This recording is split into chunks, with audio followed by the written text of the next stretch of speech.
Alex avait 17 ans. C'était un garçon tendre mais complexé, pesant 220 livres. À l'école, il était la cible facile des moqueries cruelles de certains camarades. Chaque rire à son encontre lui transperçait le cœur, l'isolant un peu plus dans sa solitude. Pourtant, au milieu de cette grisaille, il existait une lumière pour lui, Léa. La fille la plus belle et populaire de tout l'établissement. Alex l'aimait en secret, rêvant d'elle en silence. Jamais il n'aurait osé espérer qu'elle le remarque. Un jour, contre toute attente, le destin sembla lui sourire, Léa l'invita personnellement à une fête chez elle. Alex était fou de joie. Peut-être que ses rêves allaient enfin se réaliser. Déterminé à impressionner, Alex mit tout en œuvre.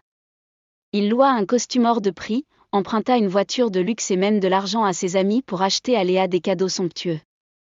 Il s'imaginait déjà son sourire en recevant ses présents, rêvant d'une histoire qui commencerait ce soir-là. Le grand jour arriva. Alex, habillé comme jamais, conduisit jusqu'à la maison de Léa, le cœur battant. L'endroit grouillait d'élèves riant et dansant. Alex, les mains tremblantes, s'approcha de Léa pour lui offrir ses cadeaux, espérant faire chavirer son cœur. Mais au moment où il tendit les présents, un silence étrange tomba, vite brisé par des rires étouffés. Confus, Alex chercha des réponses du regard. Soudain, Léa monta sur une table et attira l'attention de tous. Le cœur d'Alex se serra. Il espérait une déclaration gentille. Mais ces mots l'ont détruit, c'était un pari, lança-t-elle, ricanante. Je devais sortir avec le garçon le plus moche de l'école. La pièce explosa de rire. Alex sentit son monde s'effondrer. Les jambes coupées, le visage en feu, il voulait disparaître. Comme si cela ne suffisait pas, le véritable petit ami de Léa émergea de la foule. Moqueur, il lança, « Tu croyais vraiment pouvoir prétendre à une fille comme Léa ?» Les rires redoublèrent. Submergé par la honte, Alex couvrit son visage et s'enfuit en courant, les moqueries résonnant dans son esprit meurtri. Brisé, humilié publiquement, Alex rentra chez lui.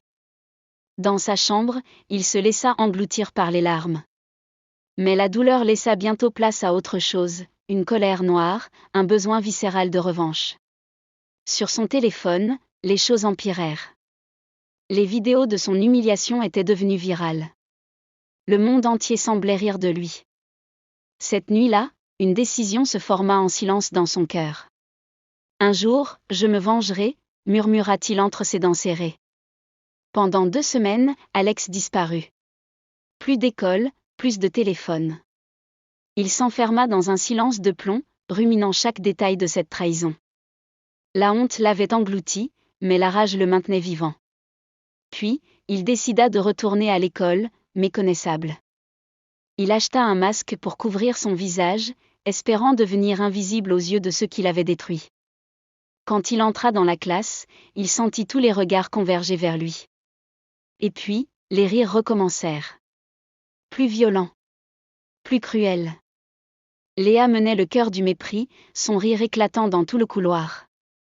Alex resta assis, silencieux, le visage caché sous son masque, étouffant sa honte sous un manteau de froide détermination. Mais les moqueries devinrent bientôt physiques. Sandra, une des amies de Léa, s'approcha, prête à lui arracher son masque. Alex se figea, pétrifié. Mais alors, contre toute attente, une voix claire résonna.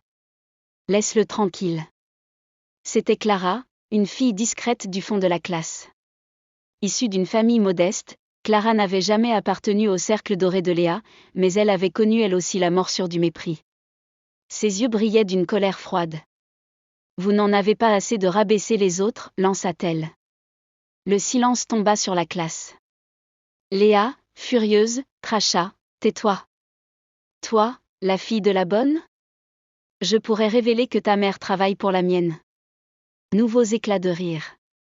Mais cette fois, quelque chose avait changé. Certains élèves détournèrent les yeux, mal à l'aise. Clara, rouge de honte mais fière, ne répondit pas. Elle avait déjà gagné, elle avait refusé d'être spectatrice. À la fin des cours, Alex rattrapa Clara, le cœur lourd de reconnaissance. « Merci, murmura-t-il.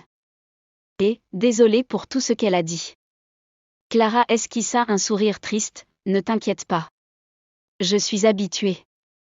Alex la regarda, et pour la première fois, il réalisa que Léa n'avait jamais mérité son amour. Est-ce qu'on pourrait être amis, osa-t-il demander. Le sourire de Clara s'élargit, bien sûr. Ils échangèrent leurs numéros et marchèrent ensemble, découvrant une complicité simple et sincère. Alors qu'ils discutaient, une voiture de luxe s'arrêta à côté d'eux. Le chauffeur de Léa. Alex fronça les sourcils. « C'est pour toi ?» demanda-t-il, surpris. Clara soupira. « Oui, mais je ne monte pas avec elle. » Intrigué, Alex demanda « Pourquoi ? Vous rentrez au même endroit, non ?» Clara hocha la tête. « Oui. Nous vivons dans la même maison, mais d'abord, je dois aider ma mère à faire le ménage. » En marchant à côté de Clara, Alex sentit naître en lui quelque chose qu'il n'avait pas ressenti depuis longtemps, de l'apaisement. Mais au fond de lui, la blessure était encore béante. Il n'oubliait pas. Il n'oublierait jamais. Les jours passèrent. Tandis que tout le monde semblait oublier l'humiliation d'Alex, lui, bâtissait patiemment sa revanche. Il ne voulait pas d'une vengeance ridicule ou impulsive. Non, il voulait frapper là où cela ferait vraiment mal. Il voulait que Léa ressente ce qu'était la véritable humiliation. Alors Alex changea. Il travailla sur lui-même en secret. Il s'inscrivit dans une salle de sport. Jour après jour, il forgea son corps avec une détermination féroce. Il suivit un régime strict, se cultiva, lut des livres sur la psychologie humaine, sur la réussite, sur la revanche silencieuse. À l'école, il resta invisible. Mais à l'intérieur, il grandissait.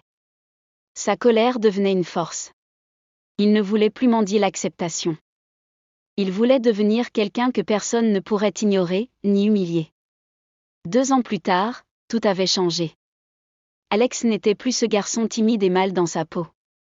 Son corps était transformé, athlétique.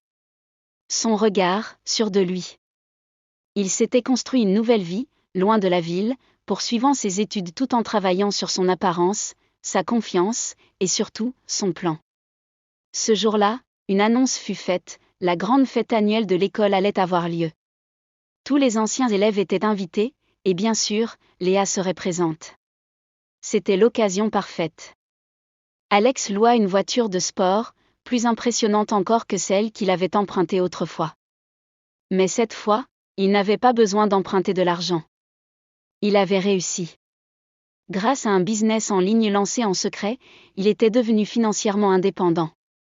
Le soir de la fête, il arriva vêtu d'un costume sur mesure, coupé à la perfection. Sa silhouette athlétique fit immédiatement tourner les têtes. Personne ne le reconnut au premier abord. Les filles chuchotaient entre elles. Les garçons, eux, le regardaient avec une pointe de jalousie. Quand Léa croisa son regard, elle resta figée. Elle ne le reconnut pas tout de suite. Mais elle vit un jeune homme magnifique, confiant, mystérieux. Son sourire éclatant, son allure assurée. Elle fut attirée instantanément. Comme dans un mauvais film, Léa s'approcha d'Alex, ignorant tout de son identité passée. Elle engagea la conversation, charmeuse, riant à ses moindres mots, cherchant son attention. Alex, calme, répondit poliment, sans jamais dévoiler qui il était. Il l'observait, amusé. Toute cette arrogance qu'elle affichait autrefois semblait avoir disparu. Elle cherchait maintenant à lui plaire. À la fin de la soirée, alors qu'elle lui proposait de sortir prendre un verre en tête-à-tête, Alex se pencha vers elle, un sourire glacial sur les lèvres. « Tu ne te souviens pas de moi ?» murmura-t-il doucement. Léa, confuse, plissa les yeux. « On s'est déjà vu ?» Alex sourit plus largement. « Peut-être que si je portais un masque, tu me reconnaîtrais. » Le visage de Léa pâlit. La mémoire lui revint en un éclair. La fête, les moqueries, le pari, tout. Elle balbutia, perdant contenance. Alex recula, son regard perçant ancré dans le sien. « Abonne-toi pour la suite. »